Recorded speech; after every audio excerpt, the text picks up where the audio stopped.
E uma coisa que eu gostaria de começar falando com vocês é que algumas organizações mais eficientes no mundo não funcionam por terem prédios bonitos, não funcionam por ter um líder presente, muitas vezes destacado na mídia. Elas funcionam porque elas têm estrutura, elas têm código de conduta, elas têm comunicação e elas têm influência. Essas 4 pilares é que fazem organizações e instituições serem absolutamente impactantes. E por mais desconfortável que seja isso, muitas organizações que têm grande impacto não são boas organizações, não são admiráveis organizações, mas, infelizmente, eles são bons em liderança. Então, eles têm estrutura, eles têm código, eles têm comunicação, eles têm influência. No Brasil, nós temos uma dessas instituições, muito boa de liderança. É chamada PCC. Você conhece o PCC? O PCC surgiu dentro do sistema prisional brasileiro e mesmo sendo, certo, uma organização criminosa, uma facção com alcance dentro e fora das cadeias, se tornou uma organização de grande impacto, de influência em nossa sociedade. Negativo, horrível, mas de grande impacto em nossa sociedade. Você conhece esse homem aqui? Você sabe quem é ele? Não. Alguns de vocês não sabem quem é ele. Você sabe por quê? É como eu falei a você. A organização PCC não tem prédio. A organização PCC não tem um líder midiático. Esse aqui é o líder da organização do PCC, chamado Marcola. Marcola está preso desde 1999 e ele continua a liderar a maior organização do narcotráfico da América Latina, certo? De dentro da cadeia. Ele já foi transferido várias vezes de prisões federais, exatamente para tentar ver se corta essa influência dele, ver se para essa influência dele, mas ele continua a liderar de dentro da cadeia. Você sabe o que isso mostra? Por mais inconveniente e desconfortável que seja essa organização para nós como sociedade, isso mostra o seguinte: cadeia não impede influência. Cadeia não impede influência. Quando existe rede, quando existe disciplina interna e um nome, que carrega autoridade, como esse aqui. Você sabe quem é essa mulher aqui conversando com ele? A esposa dele, braço direito dele, certo? Que muitas vezes executa vários comandos que ele dá nas suas visitas, certo? Com ele. E a liderança dele continua operando como referência, às vezes mais como um símbolo, como um ponto de unidade dessa organização e como executor, mas nem tanto como executor direto. Certo? Eu não estou aqui admirando Marcola, eu não estou aqui elogiando o PCC, por gentileza. Eu sei que isso aí são facções criminosas e devem continuar sendo perseguidas pelas autoridades do nosso país. Mas eu estou apenas aqui constatando algo que é fato. E o fato é: liderança é influência organizada. Liderança é influência organizada. E influência organizada atravessa paredes. É isso que é. E se isso é verdade para o mal, quanto mais para o bem. Se pessoas conseguem exercer influência para destruir, então o povo de Deus precisa aprender a exercer influência para edificar com santidade, com amor, com verdade e com coragem. E é por isso que quando Paulo termina a carta de 2 Timóteo, nesses 4 versículos que a gente vai abordar hoje, ele não termina com esse adeus fúnebre, certo? Oh, até mais, quem sabe um dia a gente se encontra no céu. Não é essa forma que Paulo termina essa carta. Ele termina citando nomes específicos, conexões, delegando pessoas, urgência e encorajamento. Em outras palavras, ele termina mostrando aqui como se lidera uma equipe ministerial de verdade. Pois liderança não depende de lugar ou condições, depende de influência. Deixa eu repetir para você. Liderança não depende de lugar nem condições, depende de influência.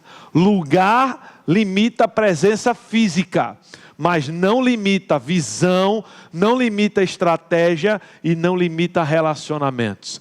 E você tem que começar a colocar isso na sua cabeça, se você quer ser um líder de impacto, onde você quer que esteja para o Senhor. Então hoje, através do estudo de 2 Timóteo 4, versículos 19 a 22, nós vamos ver 4 atos de um líder que geram a liderança ministerial saudável até o fim. Vamos para o primeiro desses atos de Paulo, que nos capacita de influenciar de forma constante e saudável o nosso time ministerial. Você tem um time ministerial, por sinal.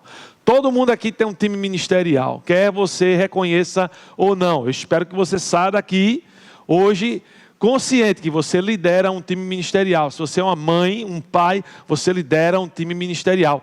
Se você tem um emprego, você lidera um time ministerial. Se é só você e Deus, você lidera um time ministerial.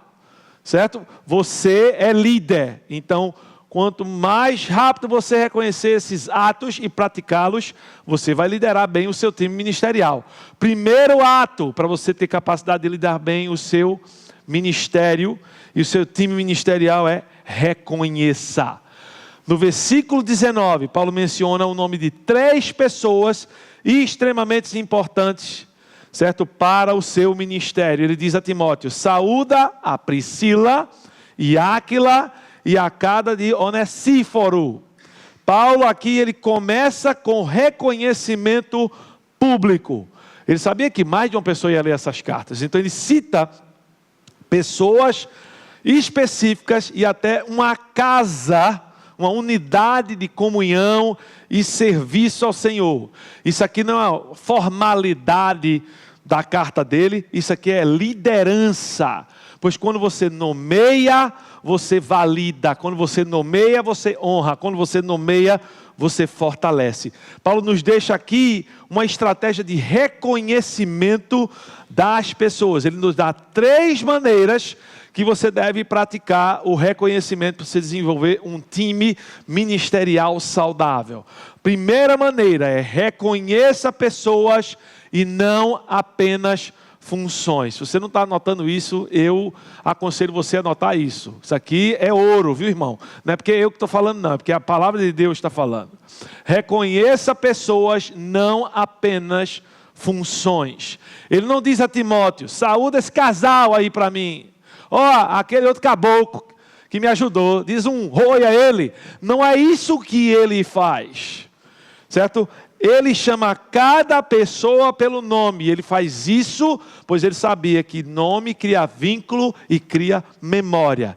E a verdade é que funções são substituíveis, mas pessoas são únicas em suas funções. Deixa eu repetir. Pessoas são insubstituíveis. Funções são substituíveis, pessoas são únicas em suas funções. É por isso que você deve tratar cada pessoa com dignidade. Porque cada pessoa, ela é insubstituível na forma que ela faz aquela função. Bons líderes percebem isso e praticam, pois desejam estabelecer um time saudável que perpetuará a missão. Então, líder bom, ele tem ideia do que ele pode fazer através do conhecimento. Depois que você reconhece pessoas, não apenas funções que exercem, você faz a segunda maneira de você reconhecer as pessoas. Reconheça quem sustenta o ministério nos bastidores. Reconheça pessoas, não só funções, mas também reconheça quem sustenta o ministério nos bastidores. Ao se dirigir não só a Onesíforo, mas à casa dele, o que é que Paulo sugere aqui? Ele sugere que ele recebeu hospitalidade, que ele recebeu apoio, que ele recebeu cuidado e que ele usufruiu da logística da casa, dos membros do lar de Onesíforo. O termo casa aqui é a palavra oikos. A oikos descreve membros de um lar, as pessoas que fazem parte de uma unidade de familiar. Então a família de Onesíforo foi quem apoiou Paulo. Não foi apenas o líder do lar, mas todos os membros daquela família. Ele está incluindo aí a esposa dele, ele está incluindo aí os filhos e todos os outros membros da casa desse homem que prestaram ajuda a Paulo em sua missão de pregar a mensagem da graça de Deus. Uma certa vez fui convidado, para falar numa conferência em uma igreja. Chegando lá, eu fiquei com a família do pastor. E aí, chegando lá, eu percebi logo de início que a esposa do pastor não estava feliz com minha presença lá. Certo? Eu não sei se você já foi para a casa de alguém e aí um membro da família não quer que você esteja lá. É muito percebível que a pessoa não quer que você esteja lá. Então, eu comecei a perceber. E era tão notório que aquilo começou a perturbar o pastor. E aí, obviamente, ele ficou me tratando de uma forma diferente para ver se compensava. E aquilo acabou impactando negativamente na conferência, nas ministrações, nas pessoas que estavam lá conosco. Por quê? Porque você, através do seu apoio, tem a capacidade de impactar todas as pessoas que entram através do seu lar. Isso mostra que todos os membros de um lar podem e devem participar do ministério sendo hospitaleiros.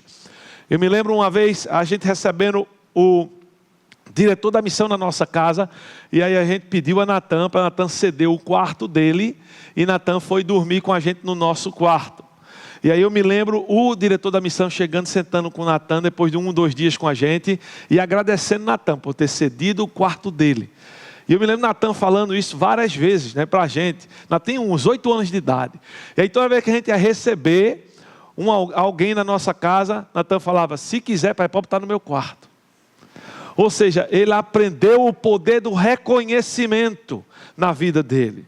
Então perceba, além de você reconhecer pessoas, não apenas por funções, as pessoas que sustentam o seu ministério nos bastidores precisam ser reconhecidas. Quem são essas pessoas? Procure saber e comece a reconhecer. Terceira maneira que você reconhece pessoas é reconheça com consistência, não só quando você precisa. Reconheça com consistência, não só quando você precisa. Reconhecimento oportunista é manipulação. Eu quero lhe usar, aí eu lhe reconheço. Fulano, você é tão bom fazendo isso, vem cá fazer. Isso não é reconhecimento, isso é manipulação. Certo? E a pessoa sabe disso. Reconhecimento constante, ele gera cultura. Ele gera um ambiente de reconhecimento. Presta bem atenção aqui, todos os pais, agora. Escuta que eu vou falar a você. Você quer filhos prestativos, você quer filhos profissionais, você quer filhos que trabalham com excelência, você quer filho de mente positiva, dedicação ao Senhor, estabilidade emocional. Aqui está, invista na constância do reconhecimento. Aí você fala, mas pastor, ele não faz nada que presta. Certo? Você se esforça e vê uma coisa mínima como possível e reconheça e elogie. Porque é aí que você começa a trabalhar essa cultura e ambiente de reconhecimento. Agora um recado aqui para as esposas. Você passa muito tempo pedindo ao seu marido para consertar uma coisa em casa e ele fica meses para fazer. Isso irrita, não irrita? Irrita. Em vez de você, quando ele acabar, você dizer a seguinte frase, que você sabe que você diz, certo? Não tinha que ter demorado tanto assim, né? Em vez de você dizer essa frase, você vai dar um beijo nele e diz, meu amor, obrigado por ter feito isso para mim. Você não sabe como se faz feliz. Você sabe o que você está fazendo aí? Você está criando a cultura do reconhecimento. Você sabe o que ele vai começar a fazer? Ele vai fazer agora, em vez de 6 meses, ele vai fazer em 4. Certo? Já é uma ajuda. Né? E se você for continuar trabalhando, isso vai melhorar cada vez mais. Homens, agora é para vocês, certo? Você quer uma esposa feliz? Porque tem muito marido que chega para mim e diz, pastor, eu não sei o que é que eu faço. A mulher só vive com raiva. Só vive chateada. Você quer uma esposa feliz? Elogie ela. Elogie pela forma que ela cria os filhos. Elogie pela forma que ela cuida de você. Certo? Porque elogie sempre. Todo dia. É igual comida. 3 vezes ao dia. Certo? Mulher precisa de reconhecimento. É uma linguagem que ela vai entender. O que você está fazendo? No seu time ministerial de família, você está criando a cultura do reconhecimento. Agora, os filhos, não ficar para fora não, viu? Esqueci de vocês não, cabra safado. Não esqueci de vocês. Você já agradeceu seu pai hoje? Você já agradeceu seus pais hoje por ter criado vocês? Você já agradeceu seus pais hoje por ter colocado na comida na sua mesa, enchido o seu bucho, dado uma cama quente para você, roupa para você vestir? O que é que você está esperando? Elogie os seus pais. Você gosta de receber, mas você não gosta de elogiar. Você sabe o que é que gera generosidade? Agradecimento. Agradecimento sempre gera generosidade. Você quer mais? Elogie. Agradeça. Certo?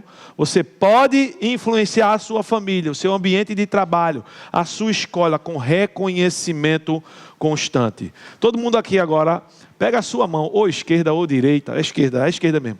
Bota aqui, bem aqui embaixo do seu peito. Você sabe o que você tem aí? Você tem o seu fígado aí. Você sabia que você tem um fígado? Ninguém nem sabia onde era o fígado, hoje de manhã aprendendo, né? Eu tenho meu fígado aqui. Pastor, eu pensava que tudo era a bexiga, né? Feito o menino fala. Não, aqui é o seu fígado.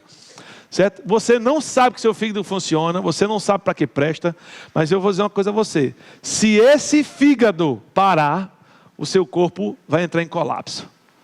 Eu conheci um homem, alguém pode desligar esse negócio aqui, que está um barulho da molesta aqui. Deixa eu ver aqui, peraí. Agora. Não é isso? Está aqui um arranhado, eu digo, parece que é meu fígado funcionando. Né? Certo? Se o seu fígado parar de funcionar, o seu corpo colapsa. Eu conheci um homem que precisou de um transplante. Rapaz, ele contou esse testemunho dele. Pense numa luta pela vida que esse cara sofreu. Foram 20 anos para ele conseguir esse transplante. E ele chegou perto da morte não sei quantas vezes. Certo? Você provavelmente nunca chegou fígado. Parabéns, viu? Você nunca bateu palma para o seu fígado. Você nunca fez, fígado, estamos juntos. Você nunca falou isso para o seu fígado.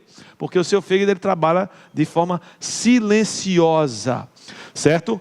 E as igrejas muitas vezes adoecem quando só celebram irmãos que são mãos e voz. E esquecem de irmãos que são coração e fígado. São aquelas pessoas que mantém tudo funcionando sem ninguém perceber. As pessoas precisam entender que precisamos reconhecer pessoas específicas com clareza. Então procura essa semana alguém dessa igreja, alguém da sua família, alguém do seu trabalho. Certo? Muita gente que como é o nome? Pessoal da limpeza do trabalho, lá onde essa sua firma que você trabalha.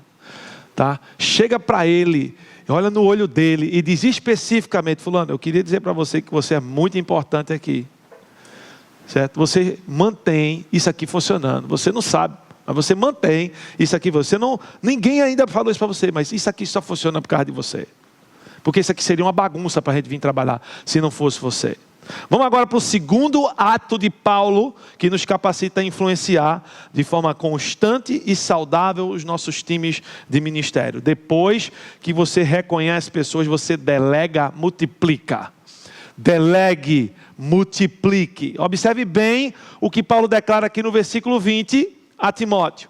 Erasto ficou em Corinto, a Trófimo deixei doente em Mileto. Parece que Paulo aqui está jogando as informações aleatórias, inútil, né? Vazia. O que Timóteo tem que saber, né? Onde é que ele deixou Erasto e que Trófimo está doente, certo? Mas preste bem atenção, porque isso aqui é o retrato da liderança em movimento, irmão. Paulo, ele distribui aqui pessoas por regiões e ele, ao mesmo tempo, aceita as limitações de algumas pessoas que estão momentaneamente limitadas. Ele não centraliza tudo nele. Ele delega e através de delegar, ele se multiplica. Mesmo impedido de estar nesses lugares, ele estava dentro da cadeia, ele se multiplica. Paulo, ele entendia algumas coisas sobre delegar. Primeira coisa que ele entendia sobre delegar. Delegar é enviar pessoas para missões, não apenas tarefas. Delegar é enviar pessoas para missões e não apenas tarefas. Erasto ficou em Corinto. A decisão de Paulo de ter deixado Erasto em Corinto revela o compromisso de Paulo com a missão. Por quê? Porque sem um líder maduro, você vai acabar tendo problemas em cumprir a missão. E por ele ser um líder maduro, ele sabia que a missão era mais importante do que as necessidades dele. Ele poderia ter falado: eu estou precisando de um camarada aqui comigo na cadeia, eu não estou aguentando isso aqui sozinho, eu estou precisando de companhia. Mas o que é que ele faz? Ele sacrifica as necessidades para enfatizar a missão de cuidado dessas igrejas. Você cria os seus filhos para ficar com você? Ou você cria os seus filhos para servir a Deus? Eu sempre pergunto isso para os pais, certo? Você cria os seus filhos para você ou para Deus? Eu já vi muitos pais serem contra, sabe o quê? Que os filhos se tornem pastores e missionários. E Deus que me livre querer isso para um filho meu. Já vi pai falando isso, certo? Não quero. Eu já ouvi filho vindo falar para mim: pastor, eu queria muito ir para o campo missionário, mas os meus pais não querem que eu faça isso, porque acho que eu vou morrer de fome, eu acho que eu vou fazer o quê, eu acho que eu vou passar necessidade, eu acho, e tem um monte de coisa, e através disso eles revelam o quê? Falta de liderança e excesso de egoísmo, certo? Isso é egoísmo. Eu estava conversando com um homem, uma certa vez, ano passado, certo? E esse homem estava fazendo seminário, e aí ele falou para mim que teve uma conversa com a esposa sentou com ele e disse: olha, eu não casei com você para você se tornar pastor. E ela queria exigir dele que ele desistisse do seminário. Eu falei: tá cá molesta uma mulher dessa, né? Ela acha que o marido pertence a quem? A ela, e não a Deus. Preste bem atenção. Você casou para ajudar a pessoa a cumprir a vontade do Deus vivo. Você não casou para ter suas necessidades supridas. Bote isso na sua cabeça o mais rápido possível. Quem está namorando, pense nisso, viu? Você não vai casar para suprir suas necessidades. Você vai casar para ajudar o outro a cumprir a vontade de Deus. Amém?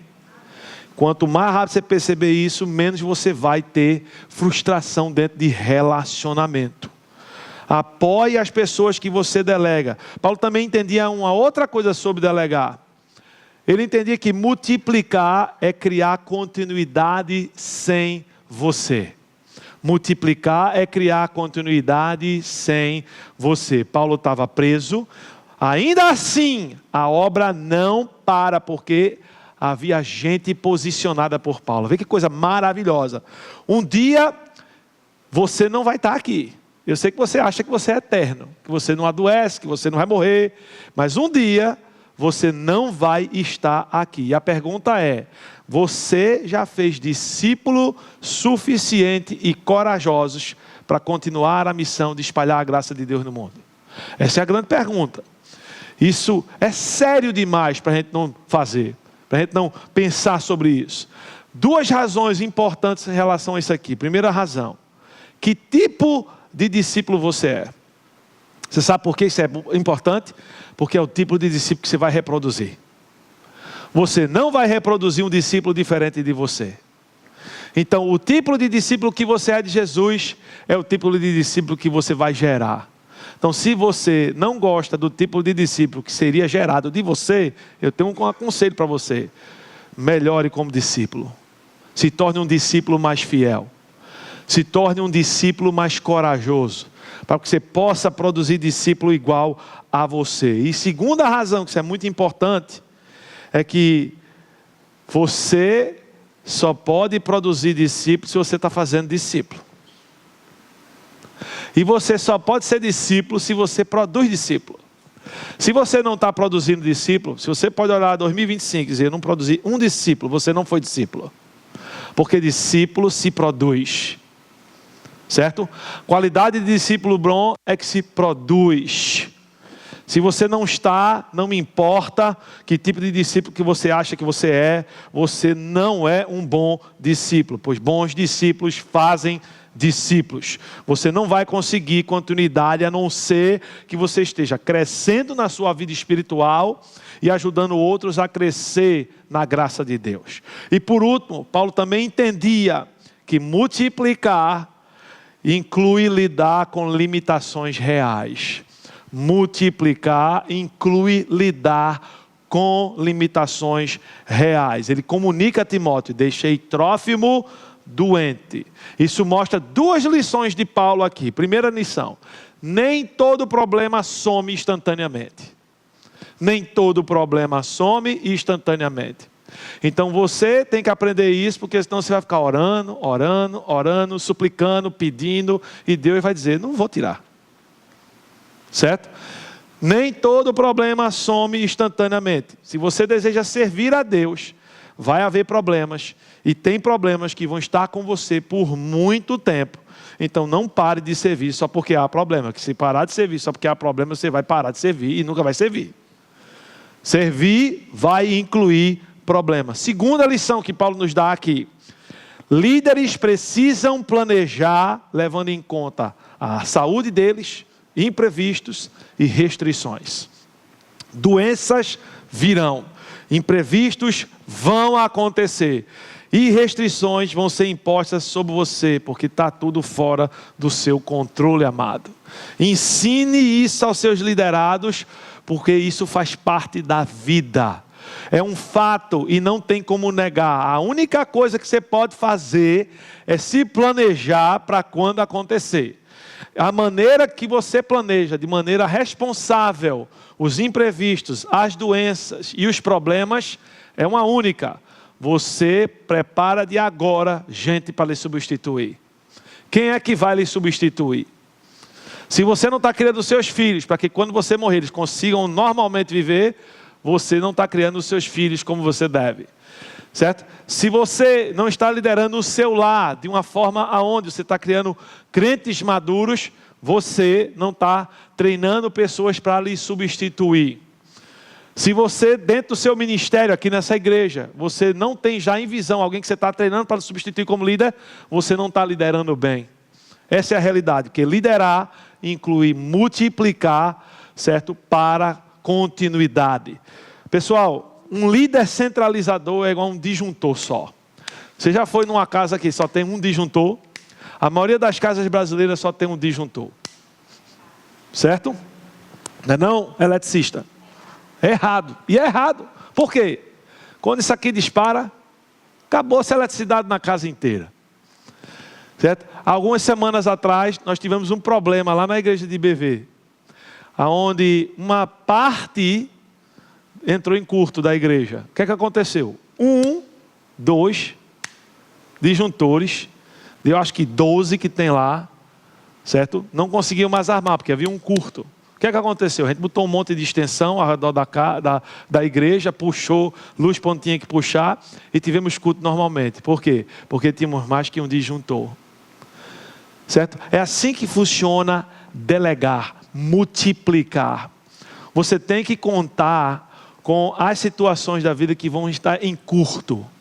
Falhas irão acontecer, problemas vão acontecer. Você precisa multiplicar. Se você é o único disjuntor, certo? Na hora que você cansar, tudo para. Não pode ser assim.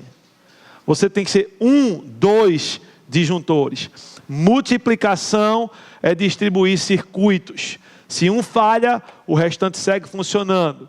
A minha pergunta é, onde você está segurando responsabilidade que já deveria ter sido entregue? Você já deveria ter delegado. Você não pode continuar a fazer aquilo que as pessoas têm capacidade de fazer por elas.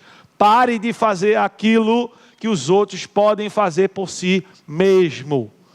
Larga a mão. Deixa a pessoa passar por dificuldade. Pois é assim que se aprende. Você aprendeu como?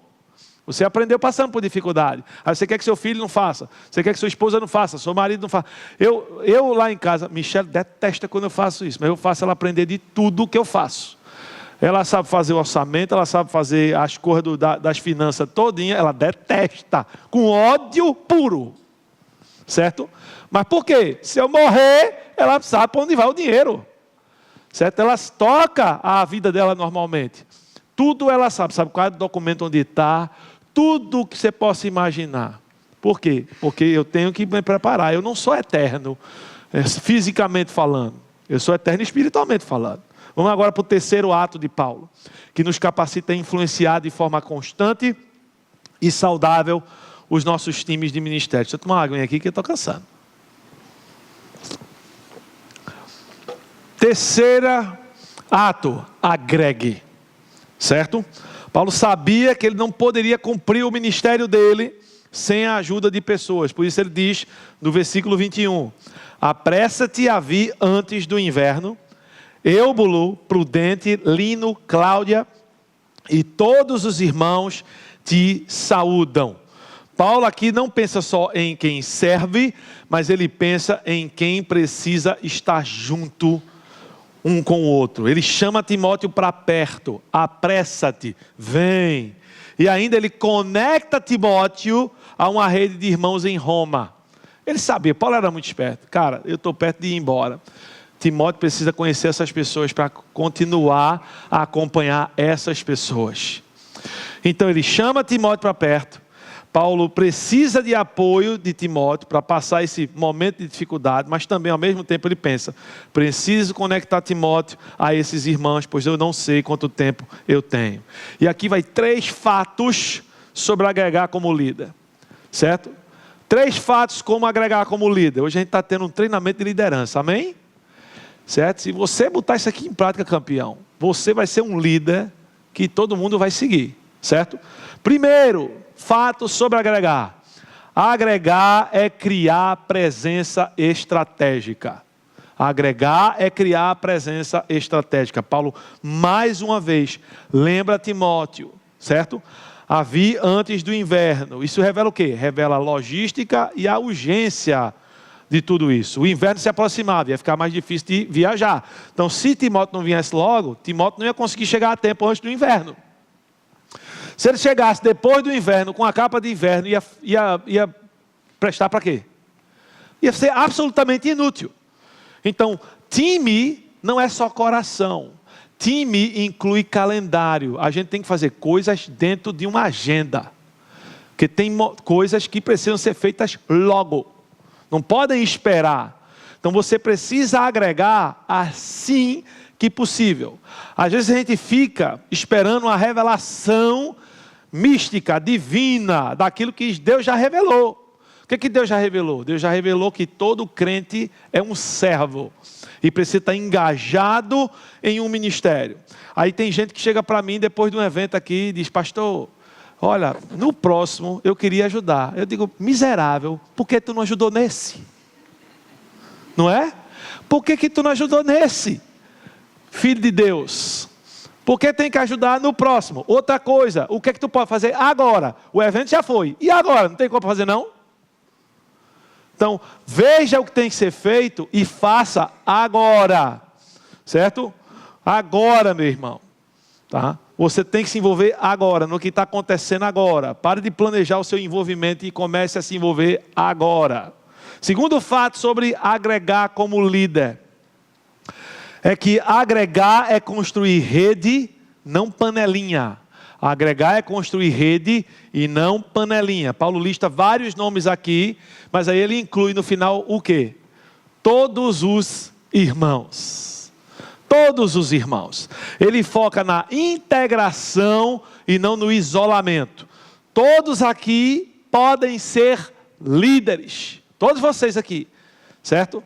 É só você procurar alguém aqui e intencionalmente entregar essa pessoa à família IBG. Você já é um líder, você já está agregando. A verdade é que, se você está aqui, participando dessa igreja, alguém foi líder na sua vida e agregou você. Você percebeu isso? Você está aqui porque alguém intencionalmente integrou você a essa igreja. E a IBG, ela não pode ser uma panelinha. Para ela crescer, ela precisa ser uma rede. Nós precisamos ser rede porque a gente continua acrescentando a rede. Panelinha não tem como, né? Cabe na panela, acabou. Não tem mais como você botar mais gente ali.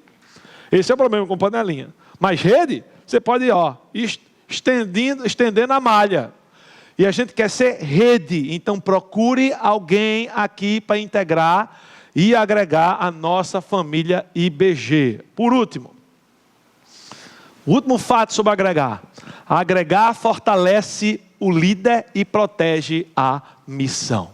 Agregar fortalece o líder e protege a missão. Timóteo não é chamado só para fazer o ministério.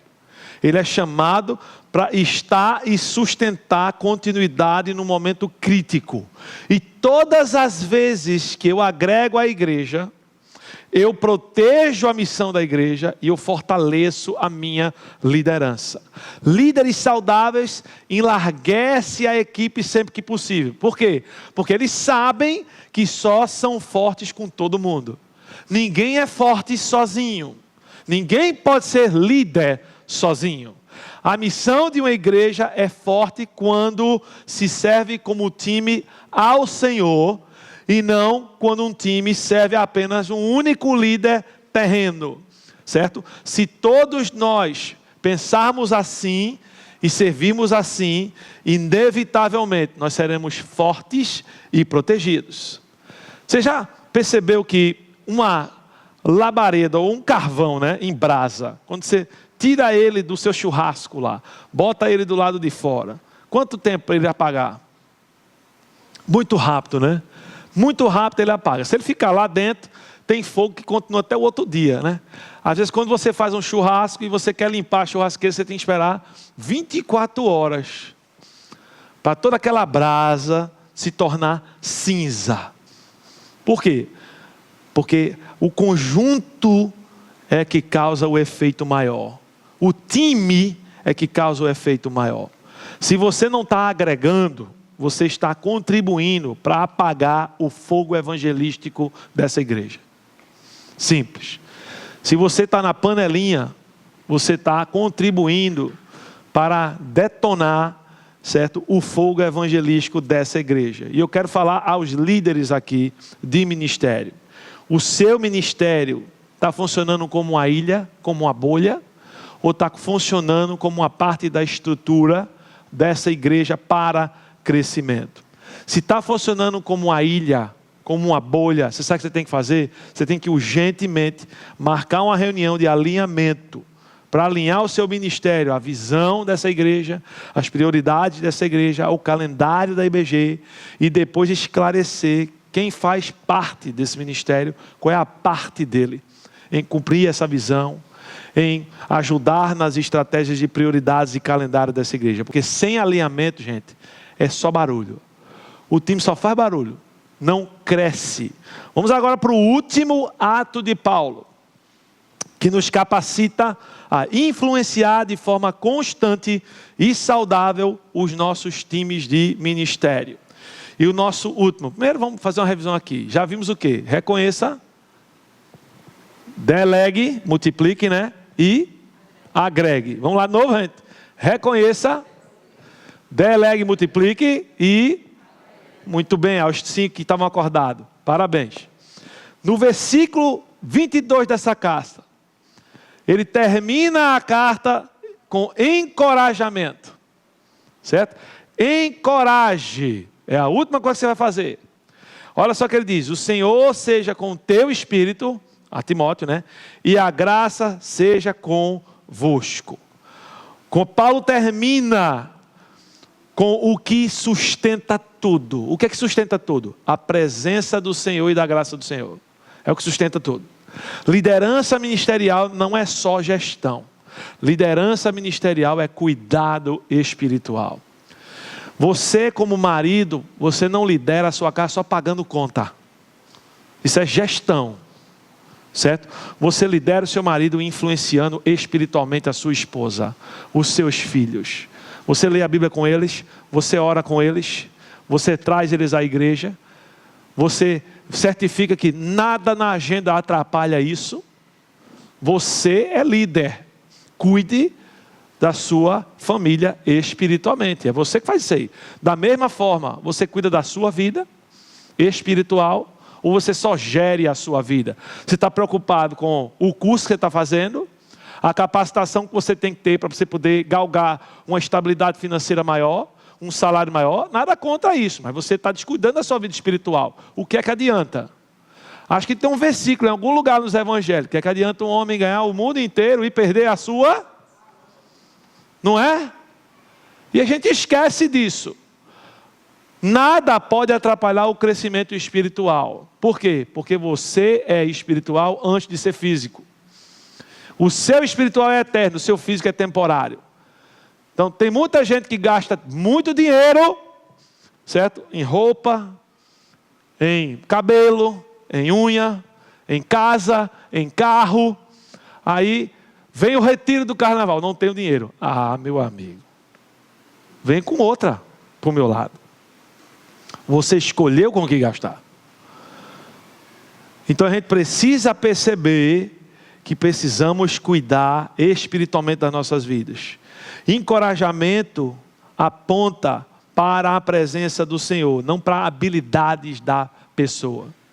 Aponta para a presença do Senhor. O Senhor seja com o teu espírito. Isso é sustento interno, não é motivação barata. Paulo sabia que sem o fortalecimento do Senhor interno em Timóteo, o ministério de Timóteo seria curto e limitado. Por isso que ele ora para que o Senhor seja a força de Timóteo, a fonte de Timóteo.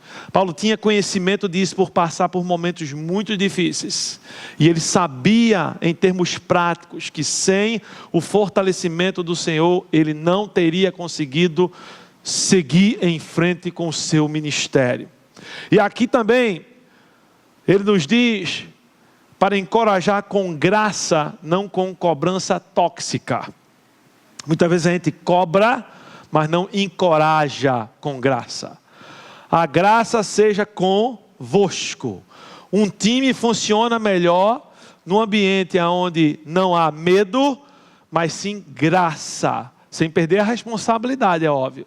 A gente às vezes entende errado graça. Graça não é ser irresponsável. Graça não é ser passivo. Graça é ajudando um ao outro a conseguir, a cumprir aquilo que Deus tem para nós como igreja e como pessoa. E Paulo poderia ter cobrado bastante de Timóteo aqui, mas ele preferiu listar as responsabilidades, instruir como cumpri-las e demonstrar apoio a Timóteo, que é o todo dessa carta. Líderes que impactam sabem que encorajar com graça é o caminho para o progresso da missão e o progresso da pessoa. Eles sabem disso, pois o encorajamento saudável, ele fortalece o indivíduo e ele fortalece o coletivo. Ele fortalece os dois. Perceba como Paulo fala a Timóteo. Ele fala a Timóteo, teu espírito. E aí ele dirige a comunidade. Graça para convosco. Um líder encoraja pessoas para que essas pessoas possam se tornar encorajadoras de outras pessoas na graça de Deus. Um time sem encorajamento, ele vira uma máquina. E máquinas quebram. E quando quebra, ninguém sabe consertar. Por quê? Porque estava todo mundo só prestando atenção em existir por cobrança, ao invés de absolutamente perceber como é que funciona. Graça é o motor do óleo, certo? Esse olhinho aqui a gente comprou para o nome do negócio que a gente comprou para carregar as energias. Gerador, né? Daí eu perdendo as palavras aqui. Compramos esse óleo aqui para o gerador. Tá? Sem esse óleo aqui no gerador, ele pode ter gasolina, mas ele vai quebrar. Então graça é o óleo do motor. Sem graça funciona por um tempo, mas vai travar. Vai travar a sua vida, vai travar a sua família, vai travar a sua igreja, vai travar o seu trabalho, vai travar a sua vida. Quem no seu time está cansando e só recebe demanda?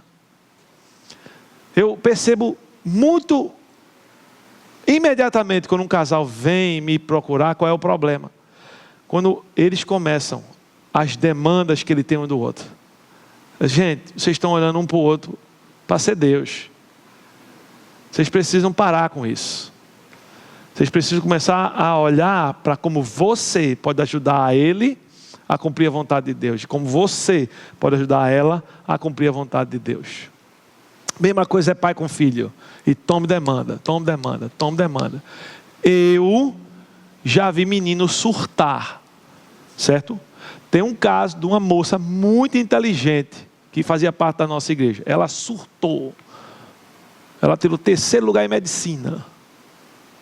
Tá? Ela surtou. Por quê? Demanda. Agora, tinha demanda dos pais? Pouca, não tanto. Mas a demanda maior, sabe de quem era? Dela mesma. Por quê? Porque ela estava nesse relacionamento legalista com Deus. Como se Deus se agradasse dela só se ela tivesse isso, fizesse isso. Certo? Isso é loucura, gente. Isso é maluquice, isso não é vontade de Deus. Essa semana, eu queria desafiar você. Encorajem com 2 frases objetivas as pessoas que servem com você. Tanto aqui nessa igreja, como na sua casa, como no seu trabalho. Chegue para as pessoas e fale: o que você faz foi valioso por causa de... Completa a frase.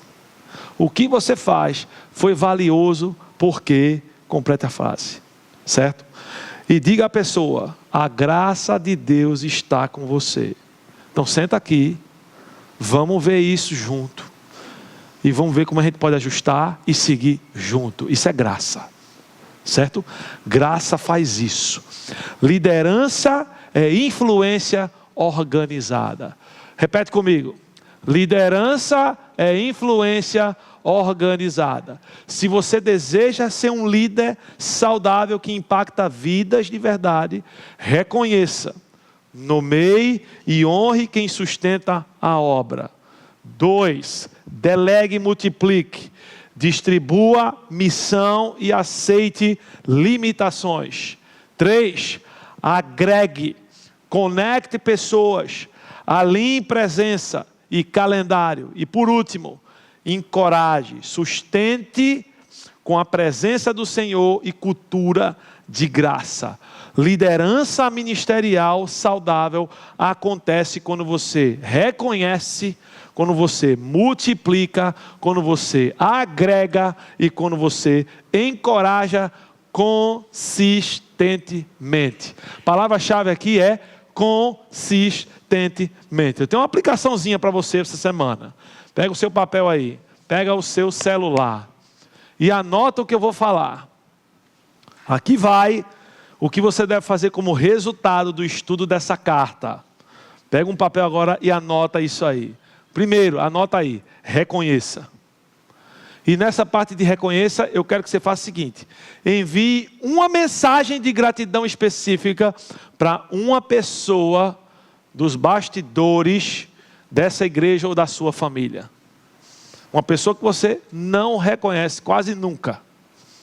Você nem percebe. Isso aí exige exercício de você. Buscar quem é. Número 2, anota aí. Delegue. Certo? Delegue.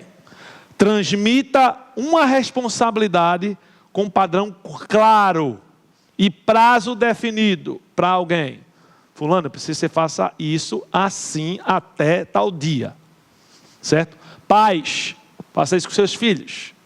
Quando você der algo a ele, você não diga: preciso que você faça isso. Não faça assim. Você vai fazer isso assim e você tem até tal hora. Certo? Delegue. Terceiro, anota aí, agregue. O que você vai fazer? Faça uma reunião curta de alinhamento de 30 minutos. Com agenda objetiva com sua família, com a sua equipe de trabalho ou com seu time ministerial. Sente e diga: gente, estou vendo a gente perdido. A gente precisa alinhar certas coisas aqui. Alinhe visão, alinhe prioridade, alinhe calendário. Certo? Tem muita família que não se dá bem porque não tem calendário alinhado. Todo mundo faz uma coisa, todo mundo ao mesmo tempo. Ou tempo diferente. E por último, anota aí, encoraje. Certo? Ore com um líder ou um voluntário, ou alguém no seu trabalho, ou alguém na sua família, reafirmando a graça de Deus sobre a vida dessa pessoa. E depois ajude ele a definir qual é o próximo passo para resolver o problema, certo? Para ele seguir firme e forte. Ajude ele a definir isso e ajude ele a fazer. Aqui vai o meu desafio final para vocês. Pare de liderar no modo apagar incêndio. Pare de liderar no modo apagar incêndio. Se você construir uma cultura de reconhecimento, de multiplicação, de agregação e de encorajamento, você vai sempre depender do seu time para poder conquistar coisas. Se você não fizer isso, você vai sempre depender do carisma e do improviso. E isso quebra qualquer ministério, pessoa a longo prazo. O Senhor seja com teu espírito e a graça seja convosco.